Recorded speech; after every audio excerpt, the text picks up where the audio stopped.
आपके जो भी रिलेटिव हैं जिनकी शादियां आपसे बाद में हुई है और उनको बेबी कंसीव हो गया है, और सिर्फ कंसीव ही नहीं हो गया बल्कि उनकी डिलीवरी भी अच्छी तरह से हो गई, और एक नहीं बल्कि एक से दो भी बच्चे हो गए। अब मन में सवाल आता है कि आप सामने वाले की खुशी देख के कभी ऐसा नहीं है कि आप खुश नहीं होते हैं, लेकिन कहीं ना कहीं ये फीलिंग ज़रूर आती है कि कहीं हम पिछड़े तो नहीं रह गए, कहीं हम पीछे तो नहीं रह गए। बेबी कंसीव करना इतना ज़्यादा आपके लिए मुश्किल हो रहा है जिसकी वजह से घर परिवार में भी तनाव बढ़ा हुआ है। तो ये जो तनाव है ये क्यों हो रहा है? आपको क्या लगता है कि इतने सारे लोग इतनी सारी बातें बोलते हैं, ताने सुनाते हैं, और जो भी इंसान आप दोनों से मिलेगा वो पूछेगा कुछ कर क्यों नहीं रहे हो, डॉक्टर से क्यों नहीं मिल रहे हो, तो आपके मन में आएगा कि बार बार बेबी का क्वेश्चन पूछना आपको इरिटेट कर रहा है।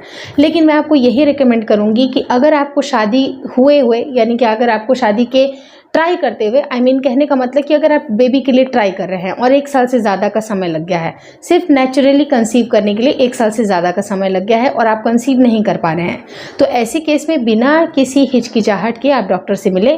कोई ज़रूरी नहीं है, अगर आपको ये बातें पसंद नहीं आती हैं, लोगों के ताने अच्छे नहीं लगते हैं, तो लोगों को सारी बातें डिस्क्लोज़ ना करें, लेकिन आप सही डायरेक्शन पे काम करना शुरू कर दें।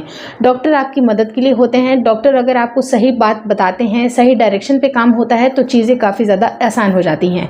रही बहुत सारी ऐसी भी महिलाओं की बात कि उनको लगता है कि हम तो बिल्कुल सही हैं, मुझ में क्या खराबी है, या पुरुषों के भी साथ ऐसा होता है, लेकिन इंटरनली अगर मान लीजिए कि हल्की फुल्की भी ब्लॉकेजेस अगर ट्यूब्स की आ गई, ट्यूब्स अगर दोनों ब्लॉक है तो कंसीव होने में समय होता है। अगर एक खुली है फिर भी कंसीव हो सकता है, इसमें कोई हर्ज की बात नहीं है, लेकिन कई बार ब्लॉकेजेस भी बहुत बड़ा कारण होती है। हार्मोनल इश्यूज होते हैं, मेल के भी बहुत सारे प्रॉब्लम होते हैं, तो आपको समझने की ज़रूरत है कि आपको डॉक्टरी सलाह बहुत ज़्यादा ज़रूरत है। अगर वो राइट डायरेक्शन पे काम करेंगे और उनका सीधा सीधा ये मकसद होता है कि आपको कंसीव हो जाए, उनका और कोई वेस्टेड इंटरेस्ट नहीं है, तो आपके साथ साथ वो भी मदद करेंगे आपके लिए, तो एक बार परामर्श लेने में कोई भी हर्ज नहीं है। और बाकी नेचुरल तरीके से आप अपने जिस तरह से आप ट्राई कर रहे हैं ट्राई करते रहिए, अपने लाइफ स्टाइल में भी बदलाव करिए, पॉजिटिव माइंडसेट रखिए, तो आपको कंसीव करने में ज़्यादा से ज़्यादा आसानी होगी। लेकिन राइट डायरेक्शन पे काम करना बहुत ही ज़्यादा ज़रूरी है। आज की इस वीडियो में मैं आपको ब्लॉक्ड ट्यूब के बारे में बताऊंगी और इसको आसानी से कैसे घर पर भी खोला जा सकता है, और मेडिकल हेल्प में क्या क्या मेडिकल हेल्प आपको ली जा सकती है, तो वो सारी चीज़ों के ऊपर डिस्कशन करूंगी। वीडियो काफ़ी इन्फॉर्मेटिव है, प्लीज़ शुरू से लेकर लास्ट तक ज़रूर देखिएगा। नमस्कार दोस्तों, मेरा नाम हर्षिता वर्मा है और आपका मेरे चैनल ट्विंस माय वर्ल्ड पे बहुत बहुत स्वागत है। कई बार क्या होता है कि जब ट्यूब्स की ब्लॉकेजेस आती है, नॉर्मली भी नसों में अगर आपकी लाइफ स्टाइल सही नहीं है तो नसों में भी जिस तरह से ब्लॉकेजेस आती हैं उसी तरह के आपके ट्यूब्स में भी ब्लॉकेजेस आना बिल्कुल नॉर्मल सी बात है। और वो ट्यूब्स की जो ब्लॉकेजेस होती हैं वो बहुत माइन्यूट भी हो सकती हैं, बहुत हल्की भी हो सकती हैं, कई बार पूरी तरह से ट्यूब्स बंद भी होता है। तो इसका पता चलता है आपको HSG टेस्ट से। HSG टेस्ट आपको कराना होता है, और वो भी पीरियड के 5वें से 6ठे दिन के बाद, जब आपका ब्लीडिंग ओवर हो जाता है, उसके बाद ये ट्यूब्स की ब्लॉकेजेस को चेक की जाती है कि वो ओपन है या नहीं है, एक ट्यूब खुली है या एक बंद है। उन सब के बारे में जानकारी हासिल की जाती है कि कहीं ना कहीं अगर अंडा रिलीज भी हो रहा होगा तो ट्यूब्स अगर ब्लॉक है तो फर्टिलाइजेशन का काम ही स्टार्ट नहीं हो सकता है, क्योंकि जो आपका फर्टिलाइजेशन होता है, मेल के सेल्स आपका जब अवेलेबल होते हैं तो वो फैल्यूपिन ट्यूब में ही जाते हैं और वहीं पर एग भी आता है और उन दोनों का फर्टिलाइजेशन होता है। लेकिन किसी कारण से अगर फैल्यूपिन ट्यूब बंद है तो उसके वजह से भी प्रेगनेंसी रुकने में बहुत ज़्यादा परेशानी होती है। कुछ महिलाओं के बिल्कुल हल्के फुल्के ब्लॉकेजेस होते हैं, लेकिन उनको भी ये टाइम लंबा खींच सकता है। कुछ के बिल्कुल बंद होते हैं तो उनके प्रेग्नेंट होने के चांसेस तो बिल्कुल ना के बराबर होते हैं। तो आपको कुछ बातों का ध्यान रखना ज़रूरी है, जो कि आप अपने लाइफ स्टाइल में ध्यान तो रख ही रहे हैं, लेकिन रात की रात आपको एक छोटी सी चीज़ का इस्तेमाल करना है, वो है कैस्टर ऑयल। कैस्टर ऑयल का इस्तेमाल काफ़ी लंबे समय तक होता आ रहा है, और ये जो कैस्टर ऑयल की जो प्रॉपर्टीज़ होती हैं वो होती हैं कि आपके इंटरनल ऑर्गन्स में काफ़ी अच्छे ब्लड का फ्लो जाना। अगर आप किसी भी तेल से अगर आप अपने जो भी अंग है सबकी मालिश करते हैं, लाइक अगर आपको पैर में दर्द है, पैरों की अगर मालिश करते हैं तो आपको कुछ देर के लिए उसका असर कम हो जाता है, आपकी जो थकावट है वो कम हो जाती है। और सदियों सदियों तक तेल लगाना, अभ्यंगम करना एक बहुत ही अच्छा प्रैक्टिस रहा है आपके ओवरऑल शरीर के ब्लड का सर्कुलेशन बढ़ाने के लिए। उसी तरह से इंटरनली भी अगर आप अपने जो रिप्रोडक्टिव अंग हैं तो पेट के पास, नाभि के आसपास अगर आप कैस्टर ऑयल का इस्तेमाल करते हैं, नाभि में 2 से 4 बूंद अगर आप कैस्टर ऑयल का रात के रात डालते हैं और हल्की फुल्की मसाज करते हैं सर्कुलर मोशन में अपने पेट और नाभि के इस हिस्से में, और पेट के जस्ट आपको 4 से 5 अंगुल तक जहाँ पर आपका पेडू होता है वहाँ पर आपको अच्छी तरह से मसाज करना है, क्योंकि जो भी रिप्रोडक्टिव अंग होते हैं वो आपका वहीं पर लोकेटेड होता है।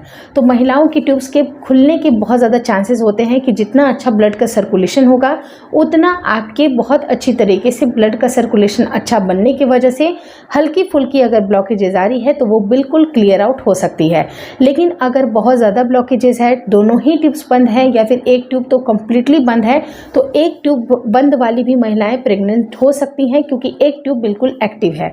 लेकिन फिर भी 50% चांसेस कम हो जाते हैं। तो ऐसे में कुछ थेरेपीज़ होती हैं, आप डॉक्टर की मदद ले सकते हैं, ऑपरेशन की भी मदद से वो खोला जा सकता है। लेकिन कोशिश ये करिए कि घर पर नेचुरल तरीके से आप एक्सरसाइजेज भी करिए, साथ ही साथ वो एक्सरसाइजेज भी करिए जो कि आपके लोअर बॉडी पार्ट के ब्लड के सर्कुलेशन को बढ़ाते हैं।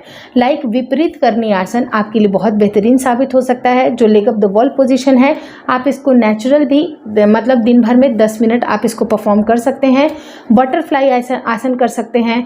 इस तरह के जो पोजेज होते हैं, अगर आप उसको बहुत अच्छी तरह से इस्तेमाल करते हैं, वहाँ पर अगर आप आसन को मेंटेन कर पाते हैं, क्योंकि राइट डायरेक्शन में एक्सरसाइज करना भी ज़रूरी होता है, क्योंकि अगर आप गलत तरीके से एक्सरसाइज कर रहे हैं तो उसका असर नहीं होता है। लेकिन सही तरह से एक्सरसाइज करेंगे तो आपके ब्लड का सर्कुलेशन काफ़ी अच्छा होगा। तो ये बटरफ्लाई आसन हुआ, स्क्वैटिंग हुआ, या फिर आपको विपरीत करनी आसन यानी कि leg up the wall position अगर आप इस्तेमाल करते हैं, इसका रेगुलर बेसिस पे आप इसको परफॉर्म करते हैं, तो आपके ब्लड का सर्कुलेशन काफ़ी अच्छा बनता है। और कोशिश ये करिए कि आप हार्मोन को भी ठीक करने की कोशिश करिए, ताकि आपके हार्मोन का जब लेवल सही होगा तो आपके ब्लड का फ्लो भी अच्छा जाएगा। और बहुत सारे अगर आपकी नॉर्मल जो आपको पैटर्न साइकिल है, जो आपकी लाइफ स्टाइल है, चाहे वो स्लीप साइकिल हो, आपकी डाइट की साइकिल हो, आपकी मेंस्ट्रुएशन साइकिल हो, सबके ऊपर आपको ध्यान देने की ज़रूरत है।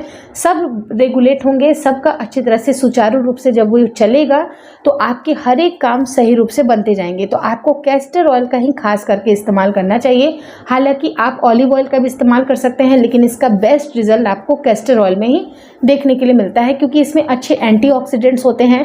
और ये जो एंटीऑक्सीडेंट्स होते हैं वो आपके शरीर में बेहतर एब्जॉर्ब भी करते हैं, आपके रिप्रोडक्टिव अंगों के हेल्थ के लिए भी ज़रूरी होते हैं। तो आप रोज़ के रोज़ रात में सोने के टाइम पे मालिश ज़रूर करें। मालिश करिएगा तो काफ़ी अच्छा आपको रिलैक्स भी होगा। लेकिन मेक श्योर करिए कि मालिश करते समय आप बहुत ज़्यादा स्ट्रेस में ना हो। आप दूसरों के बच्चों के बारे में बिल्कुल ना सोचें कि उनकी सेकंड प्रेगनेंसी भी हो गई, उनका बहुत हेल्दी परिवार है, बहुत अच्छा है, बिल्कुल सब कुछ उनका सही हो रहा है। और कई बार ये सारी बातें सोच सोच के आपको बहुत ज़्यादा स्ट्रेस होगा, और स्ट्रेस में आपको मसाज बिल्कुल नहीं करना है, क्योंकि आपके स्ट्रोक कब हार्ड हो जाएंगे आपको पता नहीं चलेगा। तो आपको जेंटल मसाज करना है, ऐसा मसाज करना है कि आप अपने अंगों को हार्म ना करें। बिल्कुल आपको आराम आराम से करना है, ताकि जो आपका बेली फैट है उस पर भी आपको ध्यान देने की ज़रूरत है। क्योंकि ये जो बेली फैट होती हैं, जिसमें विसरल फैट होता है, ये काफ़ी ज़्यादा आपको नुकसान क्रिएट करती हैं, क्योंकि इंटरनली आपके बॉडी के जो अंग होते हैं, मतलब अंग है, जितने भी ऑर्गन्स हैं, उनके ऊपर जो फैट जमा होता है उसके वजह से भी कई बार ब्लॉकेजेस आते हैं, चाहे वो कोई भी हो, वेन्स में हो, आर्टरीज में हो। तो ये सारे ब्लॉकेजेस भी विसरल फैट की वजह से होते हैं। तो अपने बेली फैट के ऊपर काम करना शुरू कर दें, और रेगुलर बेसिस पे आपको मसाज ज़रूर करना है। अगर आप मसाज करिएगा तो उसके अच्छे बेहतर रिजल्ट आपको 1 से 2 महीने के अंदर दिख जाएंगे। तो आप नेचुरल तरीके से भी आप अपने ट्यूब्स की ब्लॉकेजेस खोल सकते हैं, अगर आपकी ब्लॉकेजेस बिल्कुल हल्की है। अगर बहुत ज़्यादा ब्लॉकेजेस हैं तो आप डॉक्टर की मदद ज़रूर लें, इसमें कोई शर्म की बात नहीं है। अगर इस वीडियो में दी गई जानकारी अच्छी लगी तो प्लीज़ लाइक कर दीजिएगा। चैनल पर नए हैं तो चैनल को ज़रूर शेयर और सब्सक्राइब करें, और मुझे इंस्टाग्राम पे और फेसबुक का जो मेरा पेज है उसको लाइक और शेयर करना बिल्कुल ना भूलें। Thank you so much for watching twins my world.